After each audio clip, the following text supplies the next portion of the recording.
바울이 3차 선교여행을 마치고 예루살렘에 돌아온 이래 바울은 계속 재판을 받게 됩니다. 그 재판 가운데서 변론을 하고 그뿐만 아니라 복음도 전하는 그 일들이 계속해서 기록되고 있는데요. 처음엔 어디였죠? 예루살렘 성전의 북서쪽입니다. 북서쪽에 있는 안토니아 요새, 그러니까 로마 주둔군들이 이제 있는 곳이죠. 그 안토니아 요새에서 천부장 루시아라는 사람 앞에서 재판을 받죠.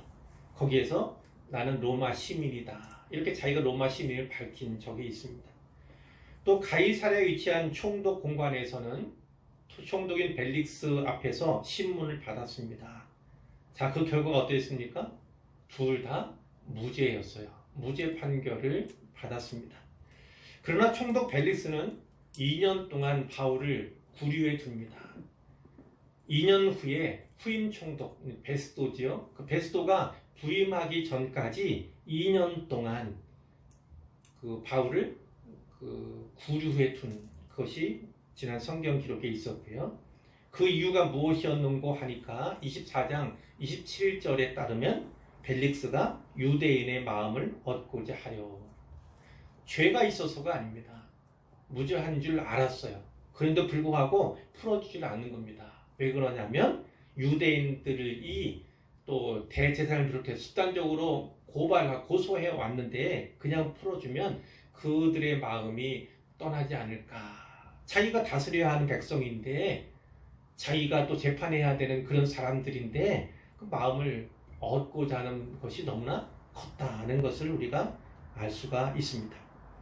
자, 다음 총독인 베스도가 부임했습니다. 3일 만에 가이사랴에 있다가 예루살렘에 올라갔을 때 대제사장을 비롯한 또 많은 유대인들이 다시 바울을 고소했어요. 그러면서 이런 요청을 합니다. 바울을 예루살렘에서 재판할 수 있도록 좀 도와주십시오, 선처해 주십시오, 이렇게 이야기를 하죠. 근데 베스도가 그것을 거절을 합니다. 지금 바울은 가이사랴에 있고 나도 얼마 있다가 가이사랴 갈 거니까 당신들도 와서 가이사랴에서 재판을 이어가도록 합시다, 이렇게 이야기를 하죠. 약 열흘 정도 지났어요. 이제 베스도가 가이사랴로 내려갔을 때 유대인들이 다시 이제 따라가는 것이죠. 그 다음날 재판이 열리게 되는데요. 근데 예루살렘에서 내려온 유대인들이 여러 가지 죄목으로 그를 고소합니다. 그러나 베스도가 듣기에는요, 합당한 증거가 없는 소라는 것을 분명히 알게 되는 것이죠. 바울이 이렇게 얘기하지 않습니까? 유대인의 율법이나 성전이나 가이사에게나 내가 도무지 죄를 범하지 않았습니다, 이렇게 이야기를 하는 거예요. 그런데 전임 총독인 벨릭스와 마찬가지로 이 베스도 어떻습니까? 역시 유대인의 마음을 얻고자 하여 자기가 다스리는 지역의 백성들이니까, 또 자기는 총독이니까 그것은 왕왕 있을 수 있는 일이다 생각할 수 있지만, 근데 이 베스도 또 벨릭스 이런 사람들은 무죄한 것을 알았잖아요. 바울의 무죄함을 아는데 불구하고 유대인의 마음을 사고자 하는, 그래서 이제 직무유기를 하는 거죠. 한마디로 직무유기를 하고 있다, 이렇게 볼 수가 있는데, 이 베스도가 유대인 마음을 얻고자 해서 바울에게 얘기하는 거예요. 전에 유대인들이 얘기한 것처럼 너 예루살렘 가서 재판을 받을래? 이런 거죠. 근데 바울이 뭐라고 합니까? 당신이 잘 아시는 바와 같이 내가 유대인들에게 불의를 행한 일이 없습니다. 그러면서 무슨 얘기합니까? 내가 가이사께 상소하겠습니다. 가이사는 로마 황제예요. 로마 황제 앞에서 재판을 받게 해주십시오, 이렇게 얘기한 거예요.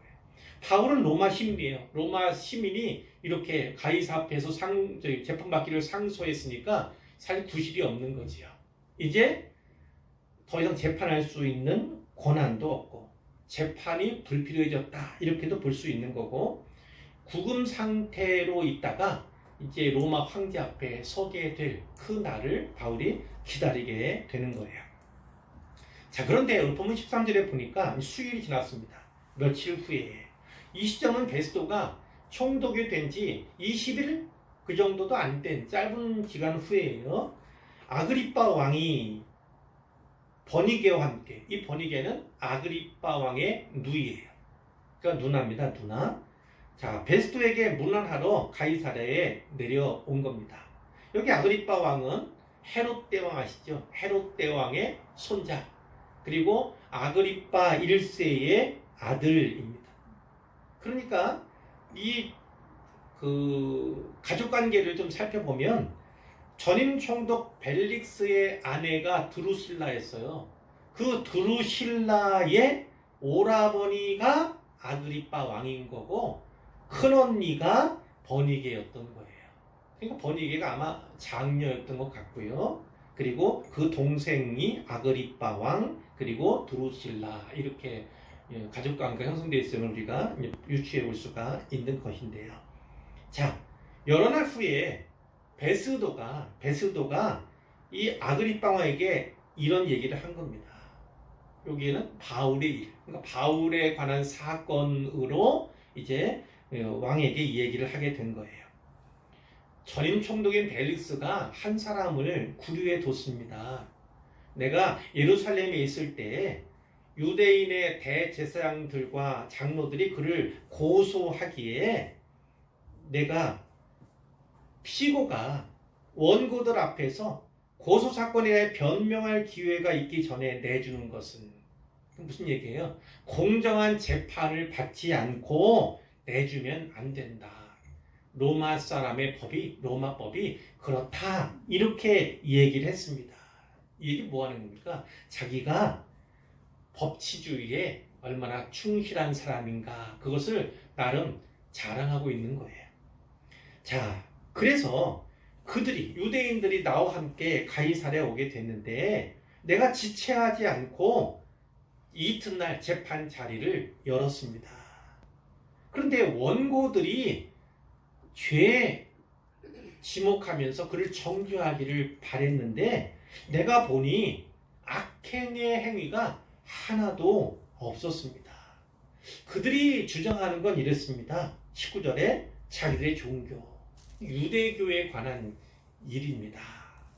또 예수라 하는 이가 죽은 것을 살아있다고 바울이 주장하는 그 일에 관한 문제. 그러니까 예수라는 사람이 죽었는데 그가 다시 살아났다. 바울이 이렇게 주장하는 것에 대해 생긴 문제, 이 두 가지 일입니다. 이렇게 얘기를 한 거예요. 하나는 뭐라고요? 유대교에 관한 문제예요. 율법에 관한 것이든 성전에 관한 것이든 유대교에 관한 문제. 베스도가 그렇게 파악하고 있는 거예요. 또 하나는 뭐냐면 예수라는 사람의 부활에 관한 문제입니다. 이렇게 이 얘기를 한 거죠. 그런데 사실 그가 부임한 지 얼마 되지 못했잖아요. 유대의 법이나 풍속을 잘 알지 못한 상태. 그러니까 내가 이 일에 대하여 어떻게 심리하는지 몰라서, 내가 어떻게 심리해야 될까 잘 몰라서 바울에게 물었습니다. 예루살렘에 올라가서 이 일의 신문을 받으려느냐? 이렇게 물었다는 거죠. 여기 거짓말이죠. 사실은 유대인의 마음을 사기 위해서 그랬던 것인데 이제 잘 몰라서, 유대법도 유대 풍속도 잘 몰라서 이렇게 포장해 가는 거예요. 근데 모르면 좀 더 배워야 되지요. 시를 두고서 지켜보면 좋을 텐데 어떻게 하려는 거예요? 대제사장의 유대인들이 원하는 것처럼 넘겨주려는 거잖아요. 근데 사실 유대인들은 뭘 하겠습니까? 공정한 재판을 그 자리에서 함께 이야기를 나누고 싶은 그런 마음에서가 아니라 가이사랴에서 예루살렘으로 이송되는 가운데 급습해서 바울을 죽이고자 했던 거예요. 그러니까 이 베스도에게서는 직무유기죄가 또 발견이 된다. 이렇게 볼 수가 있어요. 자, 근데 바울이 어떻게 했어요? 황제의 판결을 받도록 가이사에 상소한다고 했잖아요. 자기를 지켜주기를 호소함으로. 근데 바울이 지켜달라고 했습니까? 그렇게 얘기한 적은 없어요.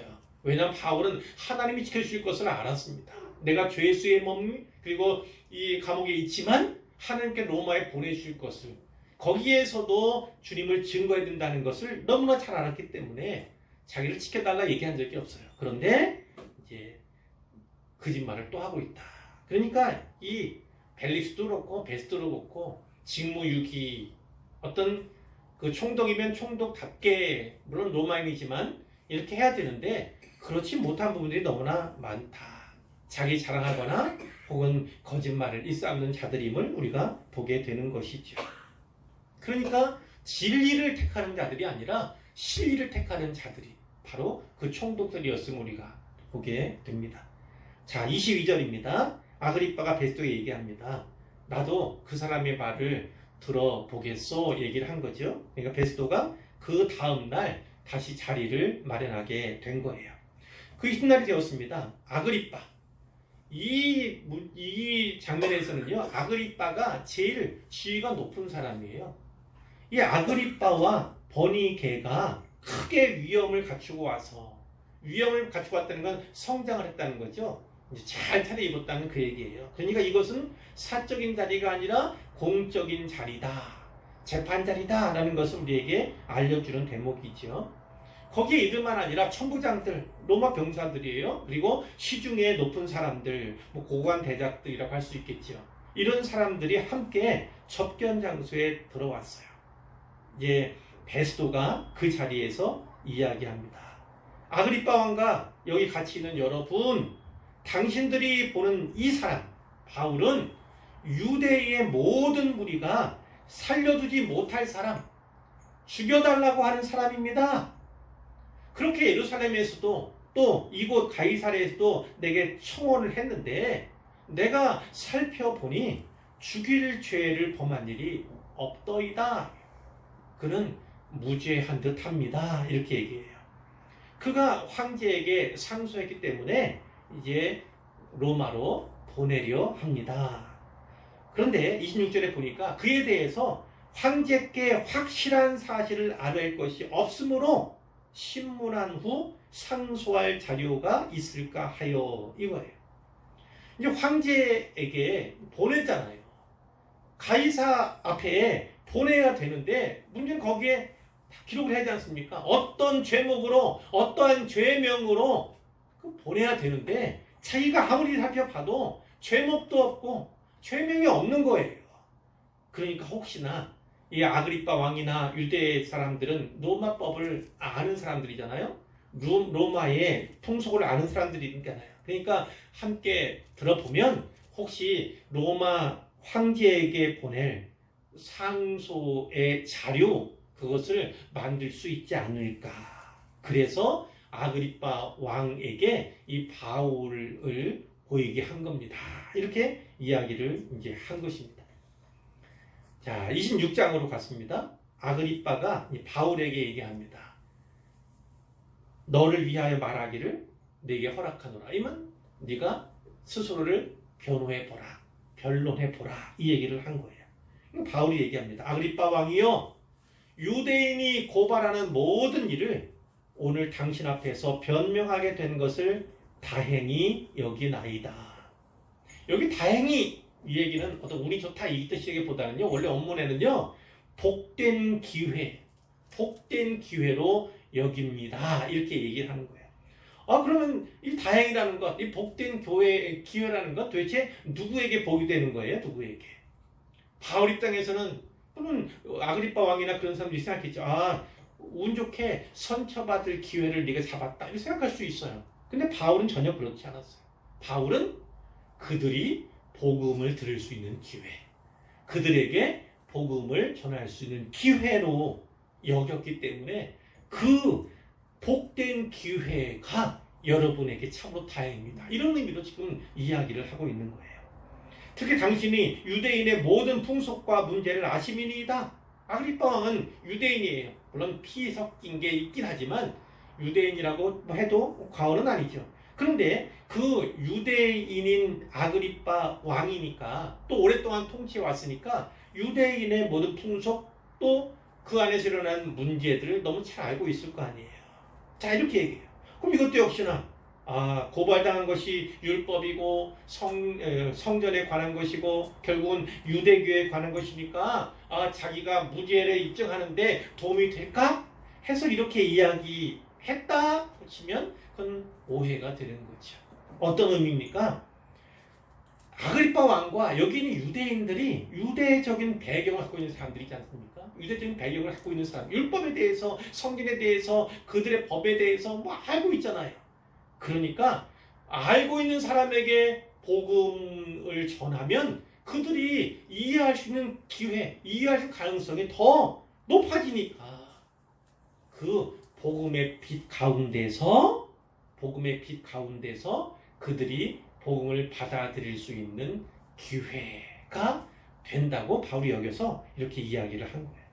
그러므로 내 말을 너그러이 들으시기를 바랍니다. 라는 거예요. 바울도 잘 알았습니다. 이 아그리파 왕도요, 친로마적. 그러니까 로마 황제로부터 분봉왕 자리를 얻은 거 아니겠어요? 대대로. 그리고 부도덕하고 악한 왕이 바로 이 왕이었어요. 어찌 보면 바울이 이야기한다 할지라도 복음을 믿을 가능성이 거의 없는 사람임이 분명했습니다. 근데 바울은 어때요? 그에게 복음을 전하는 거죠. 자, 4절부터 보시는데요. 여기에 보면 이런 표현이 있어요. 4절에 내 민족, 또 5절에 보니까 우리 종교, 또 6절에 보면 우리 조상, 7절에 보니까 우리 12지파. 그러니까 나와 유대인은 다르지 않습니다. 유대인들이 믿는 것이 곧 내가 믿는 바입니다. 이것을 동일시하고 있는 거예요. 동일시. 그러니까 그들이 성전에 대해서, 그들이 율법에 대해서, 혹은 유대인의 풍속이나 모든 것에 대해서 이야기한다 할지라도, 나를 정죄하고 고소한다 할지라도 사실은 이유가 없는 일입니다. 이 얘기를 지금 하고 있는 겁니다. 자, 4절부터 보시면 내가 처음부터 내 민족과 더불어 예루살렘에서 어렸을 때 유학 갔다고 했잖아요. 다수에서 유학 갔어요. 젊었을 때 생활한 상황을 유대인이 다 아는 바라. 동문수학한 사람도 있고 많이 보고 만난 사람도 있잖아요. 다 아는 바입니다. 일찍부터 나를 알았으니 그들이 증언하려 하면 내가 우리 종교의 가장 엄한 파가 뭐예요? 바리새파예요. 바리새파. 그 바리새파를 따라 바리새인의 생활을 하였다고 할 것이라. 이 바리새인들은요, 율법 중심, 율법을 잘 지키려고 애를 썼던 그런 사람들이 바로 그 사람들이에요. 자, 이제도 여기 서서 신문을 받는 것은 하나님이 우리 조상에게 약속하신 것을 바라는 까닭이에요. 그들도 바라는 바, 나도 바라는데 그들이 오해해서 내가 여기 신문의 자리에 있게 된 것입니다. 자, 그러면 하나님이 우리 조상에 약속하신 것이 무엇이냐? 그 약속은 우리 12지파가 밤낮으로 간절히 하나님을 받들어 섬김으로 얻기를 바라는 것인데, 그건 뭘까요? 하나님께서 장차 그들에게 주시겠다고 하는 약속, 그것을 얘기하는 거예요. 자, 아그리파 왕여, 이 소망으로 말미암아 내가 유대인들에게 고소를 당하는 것입니다. 이 소망이 뭡니까? 바로 부활 얘기입니다. 부활 얘기.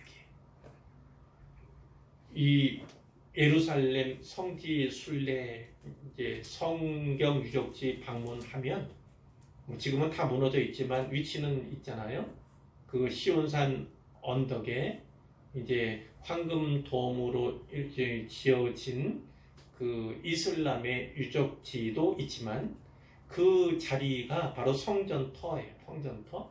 그 성전터에서 이제 정문이라고 할 수 있는 동문이, 그러니까 동쪽을 쫙 보게 되면 예수님이 기도하셨던 그 감람산, 거기가 이제 보이게 마주하게 되거든요. 그 아래쪽으로 걸어 내려가면 수없이 많은 무덤이 있습니다. 유대인들의 무덤. 거기는 아무나 무덤을 쓸 수 없다고 그래요. 왜냐하면 엄청 비싸서. 그게 뭐냐면 하나님이 임재하실 때 바로 동편으로 올 것이기 때문에 거기에 있는 사람들이 뭐예요? 부활하게 될 것이다. 그래서 그 비싼 곳에 양지 바른 좋은 곳에 묘를 썼던 거예요. 유대인들이. 바로 그것입니다. 뭐냐면 그들의 부활의 소망이 있었던 거예요. 그들이. 부활의 소망이 장차 그들을 다시 살리실 것이라는 소망이 유대인들에게 계속해서 있었던 거예요. 자, 8절에 당신들은 하나님이 죽은 자를 살리심. 그건 뭐예요? 부활이죠. 부활을 어찌하여 못 믿을 것으로 여기나이까? 바로 그 소망이야말로 참된 부활을 말한다. 부활이야말로 참된 소망을 말한다. 이렇게 소망과 부활을 연결하고 있는 것을 우리가 보게 되죠. 당연히 그렇죠. 왜냐하면 고린도전서 15장 20절에 바울이 이야기하는 것처럼 이제 그리스도께서 죽은 자 가운데서 다시 살아나사 잠자는 자들의 첫 열매가 되셨도다. 바로 예수님이 죽었다가 사흘 만에 살아남으로 말미암아 잠자는 자들의 첫 열매가 되신 그 사건을 바울이 기록하잖아요.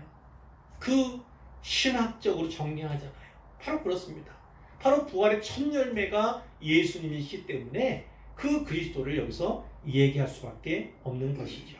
그러면서 자기의 회심 이야기를 꺼냅니다. 너무나 잘하는 말씀이죠. 앞에 2번이나 나왔어요. 3번째, 사도행전에만도 3번째 나옵니다. 9장에 나왔고 22장에 나왔는데 또 26장에 또래. 그러니까 자, 이 3번만 했겠어요? 아니요. 바울이 여러 곳에서 더 많은 기회에 이 간증을 했을 거라고요. 이 간증이야말로 진짜 자기가 전에는 진짜 나쁜 놈이었는데 예수 믿고 내가 어떻게 변했는가.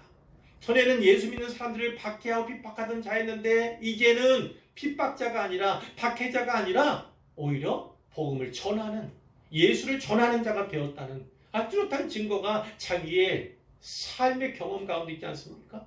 자기를 찾아오신 예수님을 말미암은 그 생생한 증언이 자기이기 때문에 이야기를 안 할 수가 없는 거예요. 그러니까 할 때마다 이야기를 꺼내게 되었다는 것입니다.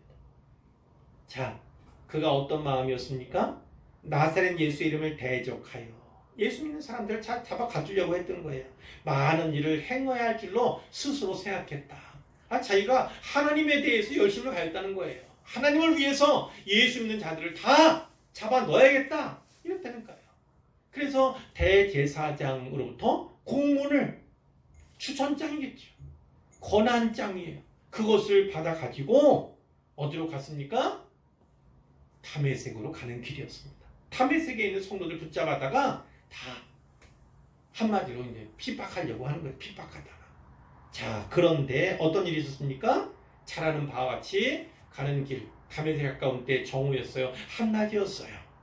하늘로부터 해보다 더 밝은 빛이 나와서 정오의 빛보다 더 밝은 빛이, 우리는 가늠하기 어렵지만 그것이 선명한 빛이 하늘로부터 임했다는 거예요. 자, 깜짝 놀라 엎드러졌을 때 소리가 들렸는데 히브리 말이에요. 여기에는 우리가 아는 말도 있고 뒤에 새 덮어서 있는 말도 있어요. 사울아 사울아 네가 어찌하여 나를 박해하느냐. 여기는 우리가 2번 들어본 적이 있어요. 그런데 뒤에 가시채를 뒷발질하기가 내게 고생이니라. 가시채를 뒷발질하기가 내게 고생이니라. 자, 주인이 소를 몰고 갑니다. 근데 주인이 가시채를 사용을 하는 거예요. 자, 소몰이 막대기에 말하자면, 근데 가시채는 거기에 금속이 담겨 있어서 이제 저항을 하거나 반항하면 좀 생채기가 나고 아플 수가 있어요. 근데 이 소가 어떻게 했다고요? 가시채를 뒷발질해. 자기 발을 소가 뒷발질하는 거예요. 그러면 자기 그 가시채, 주인이 갖고 있는 가시채에 자꾸만 생채기가 나고 자기가 아프죠. 손해지요. 이걸 얘기하는 거예요. 당시 속담을 가지고 이야기하는 건데, 그 당시 헬라 문화권에서는요, 신을 대적하는 인간의 무모한 행동을 빗댄 그런 속담으로 널리 알려져 있었다고 해요. 그러니까 여기서 예수님이 말씀하신 건 뭡니까?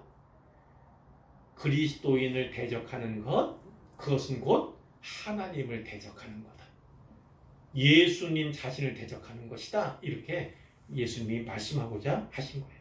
주님 누구십니까? 이렇게 여쭤보았을 때 나는 네가 박해하는 예수다.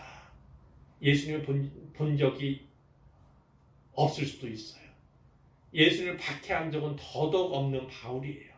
그런데 예수님 뭐라고요? 나는 네가 박해하는 예수라. 예수님은 그분의 신자들을, 그분의 성도들을 자기와 동일시하시는 분이세요. 동일시하시는 분. 그렇기 때문에 예수 잘 믿는 사람들을 핍박하면 안 됩니다. 박대하면 안 됩니다. 그러면 예수님이 자기 자신을 박대하는 것으로 동일시하시기 때문에 그래요. 근데 세상 사람들이 교회를 향해서, 신자들 향해서 조롱하고 손가락질하고 핍박하고 박해하는 경우도 있잖아요. 그거는 모르고 잘 몰라서 하는 일이지, 그거는 큰일 나는 일입니다. 큰일 나는 일이에요. 용서받으려면 어떻게 합니까? 자기가 그리스도인이 되지 않는 한 용서받기 어려워요. 예수 믿고 그리스도인이 되는 것만큼 복된 일이 없는 것이죠. 그래야 죄 문제를 해결받을 수 있는 것입니다. 자, 16절입니다. 일어나 너의 발로 서라. 내가 네게 나타난 것은 네가 나를 본 일, 또 장차 내가 네게 나타날 일로 종과 증인을 삼으려 합니다. 누구를요? 너 바울을. 이렇게 얘기를 하는 거예요. 이스라엘과 이방인들에게서 내가 너를 구원하여 그들에게 보내요. 그러니까 바울을 구원하는 목적이 무엇입니까? 바로 이스라엘과 이방인들에게 보내기 위해서, 복음을 전파하기 위해서 예수님이 너를 부른다. 이렇게 분명히 말씀하셨다는 거예요. 자, 19절, 18절이죠. 이것은 곧 예수님께서 이 땅에 오신 목적이기도 하고, 또 사역자가, 바울 같은 사역자가 예수님으로부터 보냄을 받는 이유이기도 한 것입니다. 자, 첫 번째 뭐가 있어요? 그 눈을 뜨게 하여, 눈을 뜨게 하여. 물론 소경이, 안 못 보는 소경이 눈을 뜬 사례가 있지요. 그러나 여기서 말하는 건 그것이 아닙니다. 그 정도가 아니에요. 어둠에서 빛으로, 어둠 속에서 빛을 발견하는 것. 어두운 세상 가운데서 빛나는 복음이죠. 그 복음의 삶을 살아가도록 하기 위해서다. 그것이 바로 눈을 뜨게 하는 것에 대한 함의가 있죠. 자, 두 번째는 뭡니까? 돌아오게 하는 거예요. 돌아오게. 어디로요? 사탄의 권세에서 하나님께로 돌아오게. 사탄의 종로로 타던 신분에서 하나님의 자녀가 되는 신분으로, 자녀의 신분으로 돌아오게. 자, 세 번째 뭐 있습니까? 죄사함 받도록, 죄사함 받도록. 예수를 믿어야만 죄 용서를 받을 수 있습니다. 하나님과 화목하게 되고, 또 하나님과 영원히 친밀한 관계를 가질 수 있게 되는 거죠. 자, 네 번째, 나를 믿어 거룩하게 된 무리. 그것은 진짜 말하면 교회죠. 그렇죠? 교회예요. 그 가운데서 기업을 얻게. 하나님의 자녀가 되었으니 그 아버지가 아들에게 주시는 상속분, 그런 생각할 수 있지 않습니까? 그와 같이 예수 믿는 자들은 예수님이 하나님 아버지께로부터 받을 그 상속과 같은 기업을 받게 될 것이다 라고 분명히 말씀하는 거예요. 이것이 복음의 목적입니다. 우리가 복음을 전파해야 되는 이유이기도 한 것이죠. 자, 19절 이하에는요, 이제 그 이후에 약 25년 정도 흐른 거예요. 다메섹에서 사건, 그 사건으로부터 약 25년 후입니다. 지금이, 이 당시가. 그간의 사역을 회고하는 내용인데요. 아그리빠 왕이여, 그러므로 하늘에서 보이신 것을 내가 거스르지 아니하고, 그 다메섹에서의 그 사건을 마음에 간직했다는 거예요. 그때 주님으로부터 받았던 그 사명을 내가 잊지 않고 그 일을 위해서 달려왔다는 것입니다. 먼저 다메섹과 예루살렘에 있는 사람과 유대 온 땅과 이방인에게까지 회개하고 하나님께로 돌아와서 회개에 합당한 일을 하라! 이게 전했다는 겁니다. 우리에게도 이 복음이 들려져야 됩니다. 이 말씀이 우리의 마음에 다시 새겨져야 돼요.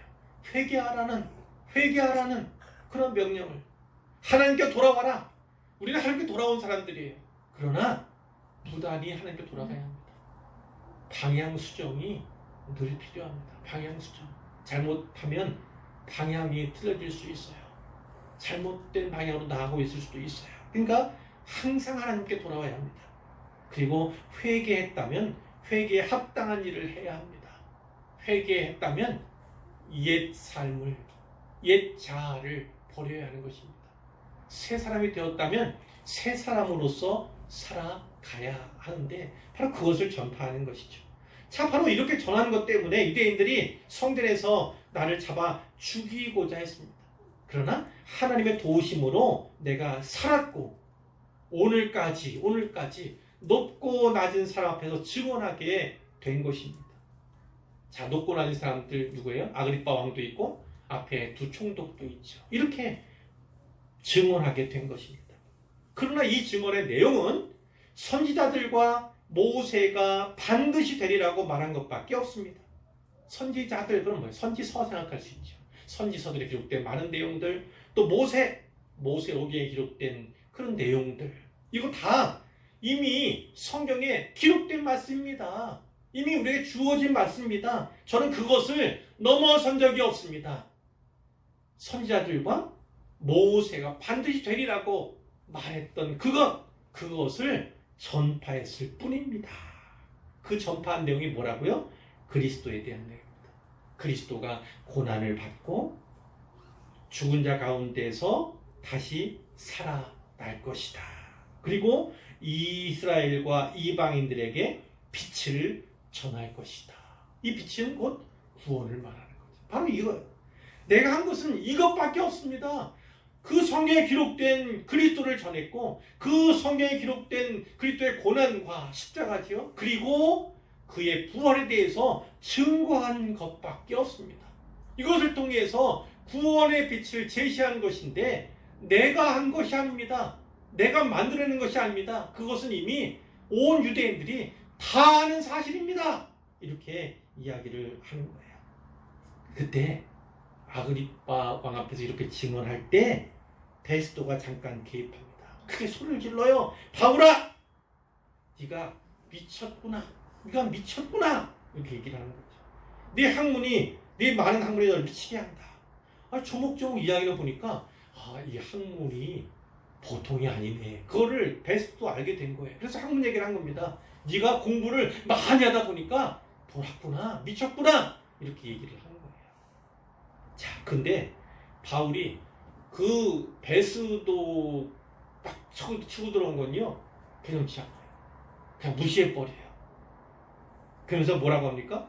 거기는 내가 미친 것이 아니요 참되고 온전한 말을 합니다. 내 말은 참되고 온전합니다. 이렇게 얘기를 하면서 싹 어디에요?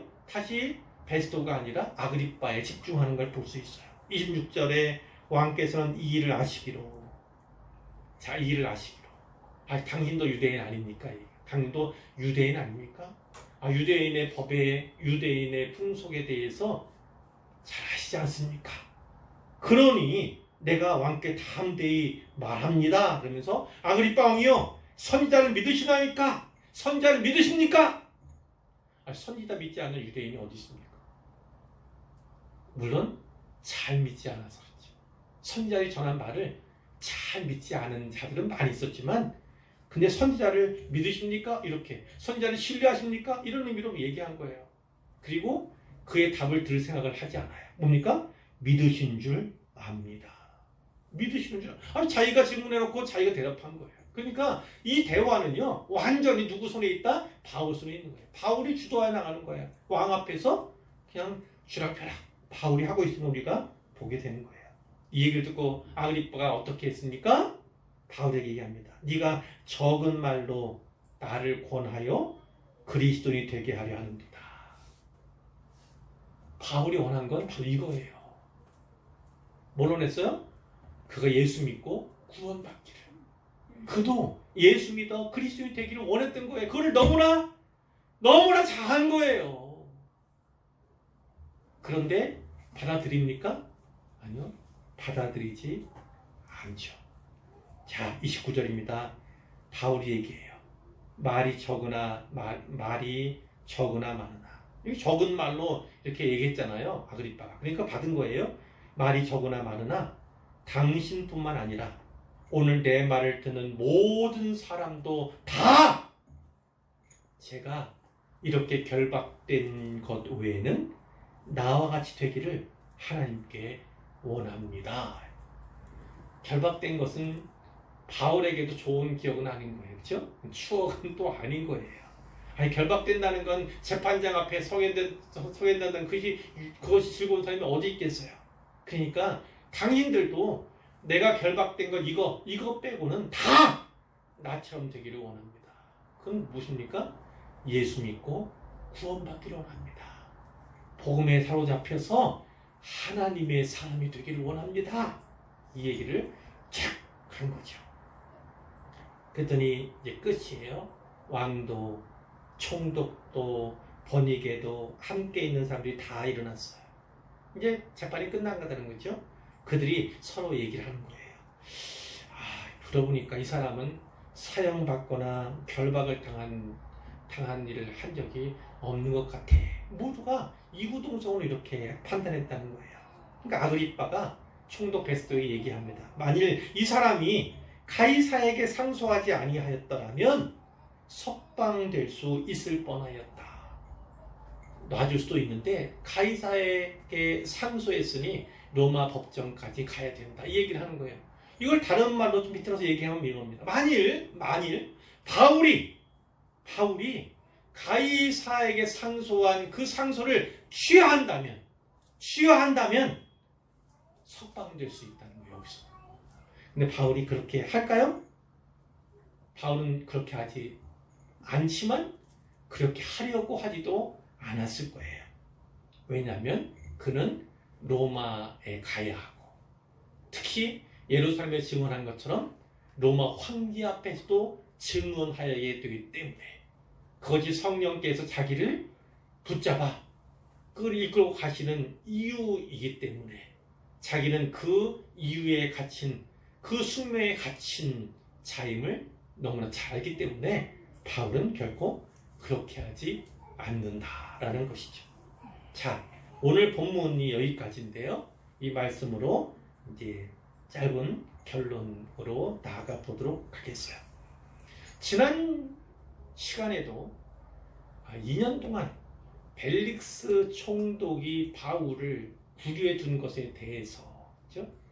얘기한 적이 있어요. 근데 오늘 본문은 그것이 좀 더 명확하게, 그 이유가 뚜렷하게 나타남을 우리가 보게 되는 것입니다. 벨릭스가 가이사랴 감옥에 바울을 2년 동안 가두어뒀는데 하나님의 입장에서는, 하나님의 나라의 입장에서는 그것을 어떻게 봐야 할까? 어떻게 해석해야 할까?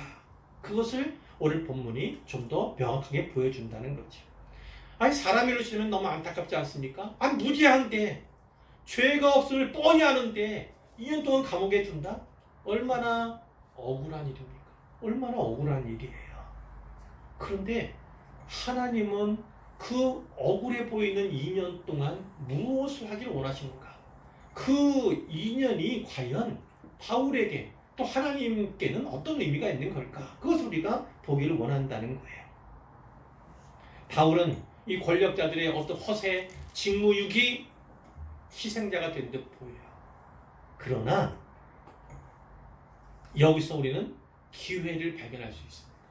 어떤 기회예요? 바로 복음을 전할 수 있는 기회, 그들이 복음을 들을 수 있는 기회, 그것을 맞이했다. 그러니까 하나님께서는 이 인연을 통해서 기회를 창출하고 계신다는 것을 우리가 분명히 붙잡아야 하는 것이죠. 자, 누가 그런 기회를 얻었습니까? 전임 총독인 벨릭스가 먼저 기회를 얻었어요. 그 안에 드루실라와 함께 바울을 불러서 그리스도 예수를 믿는 도에 대해서 성종 듣고자 했습니다. 근데 바울이 그에게 무엇을 선포했습니까? 의, 절제, 장차오는 심판, 그 악한 총독, 그 무력으로 유대인들을 죽이기를 주저하지 않았던 그 악랄한 총독 앞에서 의와 절제와 장차오는 심판에 대해서 강론한 겁니다. 그 얘기를 듣고 이 벨릭스가 두려움에 떨었어요. 두름에 떨었어요. 그러면서 그럴 때마다 이젠 돌아가라. 나중에 내가 시간 날 때 부를게. 이렇게 넘어갔죠. 또 하나는 뭐였어요? 바울에게서 돈을 좀 뜯어낼 수 있지 않을까. 이 기대 때문에 그렇게 자주 불렀어요. 그러니까 자주 불러서 자주 들었는데도 불구하고 어떻게 합니까? 변화됐습니까? 아니요. 복음에 대해서 합당한 반응을 얻지를 못한 거예요. 무려 이태 동안에 2년 동안 그랬는데도 그러니까 기회를 많이도 받았는데 복음을 많이 들을 기회를 받았는데 그 기회를 선용하지 못했다. 자, 현 총독은 어떻게 했습니까? 우리가 나왔죠. 네가 미쳤구나. 거기에 다 들어있어요. 결국은 바울에게서 이 복음의 내용들 듣고 나서 어떻게 했습니까? 네가 미쳤다. 이렇게 얘기를 하지 않습니까? 그게 열정에 한계가 있는 거예요. 그거잖아요. 유대인들에게는 복음이 어떻고 또 이 헬라인들에게는 어떻고 그런 내용들이 이 바울에게서 우리에게 주어져 있지 않습니까? 그거 같은 거예요. 복음을 듣기는 들었지만 그가 복음의 감화를 받지는 못했다는 거예요. 미쳤다 이렇게 보고 자, 세 번째로 아그리빠 왕은 어떻습니까? 이 사람도 친로마적이라고 얘기했고 악한 왕, 부도덕한 왕이다 이렇게도 말씀을 드렸는데 그러니까 귀를 기울여서 복음을 듣거나 마음을 열어서 그 복음을 담거나 그럴 가능성이 거의 없는 사람이었어요. 근데 중요한 건 바울이 그에게도 복음을 전하고 있다는 겁니다. 기회를 선용하고 있다는 것입니다. 자, 이것을 통해서 우리가 무엇을 보아야 하는가? 무엇을 보아야 합니까? 바울은 희생자가 된 듯 2년 동안 감옥에서 고통스러운 날들을 보냈을 수 있지만 하나님은 그 2년 가운데 무슨 일을 하신 겁니까? 왕 앞에서 권력자들 앞에서 복음을 전하도록 하겠다고 하신 그 말씀을 그 약속을 이루어 가신 것을 볼 수 있어요. 하나님은 약속한 것을 이루겠던 거예요. 벨릭스에게, 베스도에게, 아그리빠 왕에게 복음을 전하 시려는 그분의 뜻을 또 이루어 가셨음 우리가 분명히 보게 되는 것이죠. 그러니까 여기는 종교 권력이 혹은 군사 권력이 정치 권력이 모든 것을 쥐락펴락 자기의 뜻대로 자기들의 소견대로 끌고 가는 것 같은 느낌으로 보이지만 실제로는 그렇지 않아요. 그 총독이나 그 왕 위에 누가 계시다고요? 하나님이 계시는 거예요. 하나님이 그들을 다스리시는 겁니다. 그 불쌍한, 그 간악한, 그 악랄한 자들도 복음을 들을 수 있는 기회를 허락하신 하나님을 우리가 여기서 발견하게 되는 것입니다. 그러니까 하나님은 누구에게도 복음이 증거되기를 원하고 그들이 복음을 듣고 회개하기를 원하시는 하나님이에요. 듣고 안 듣고는 전하는 사람 편에서 생각할 필요가 없는 겁니다. 복음을 받아들이고 내치고는요, 복음 전파자가 고려할 사항이 전혀 아니다라는 것입니다. 복음 전파자는 복음을 전파하면 되는 거예요. 그래서 우리가 여기서 바라보게 되는 것입니다. 저 사람이 복음을 받을 가능성이 많은가 적은가 판단해서 전하고 안 전하고는 우리가 결정할 사항이 아니다. 복음은 때를 얻든지 못 얻든지 그냥 전해야만 한다는 것을 보게 되는 거고, 또 하나 이제 바울에 관해서 베스도에가 바울에게 정확한 표현을 했습니다. 네가 미쳤다. 바로 바울은 미친 사람이었어요. 뭐에 미쳤습니까? 예수에 미쳤고 복음에 미쳤고 사명에 미친 사람이 바로 바울이었던 것입니다. 그러니까 바울은 어때요? 신분이 낮든 신분이 높든 권세가 대단하든 그가 왕이든 총독이든 가리지 않고 나아가 로마 황제라도 복음을 전한 겁니다. 왜냐하면 자기는 복음을 전해야 하는 사명을 가졌기 때문에, 그 사명에 눈을 떴기 때문에 죽을 때까지 끝까지 복음을 전파하면 되는 거예요. 그 일을 하는 것입니다. 근데 하나님께서는 바로 그거예요. 바로 그를 통해서 하나님 나라가 확장되게 하신다는 것입니다. 그가 어떤 재산이 많아요. 부유합니다. 혹은 권세가 있어요. 부귀영화 자리 가진 사람이에요. 하나님은 물론 그런 사람도 쓰실 수 있죠. 그러나 그런 사람보다는 죄수의 신분이라 할지라도 묵묵히 사명에 붙들려서 복음을 전하는 그 사람을 사용하신다는 것을 오늘 본문이 분명하게 전파해 주고 있습니다. 바울이 복음에 미쳤고 예수에 미쳤고 사명에 미친 것처럼 이 시대에 주님 오실 때 가까운 이 마지막 시대에 필요한 하나님 나라에 필요한 일꾼은 어떤 모습이어야 합니까? 바로 미친 사람이어야 합니다. 간절히 바라기는 우리도 예수에 미치고 복음에 미치고 사명에 미쳐서 하나님 나라 마지막 기회에 이 하나님 나라 확장할 수 있는 일에 동역하는 동참하는 모두가 되기를 주님으로 축복합니다.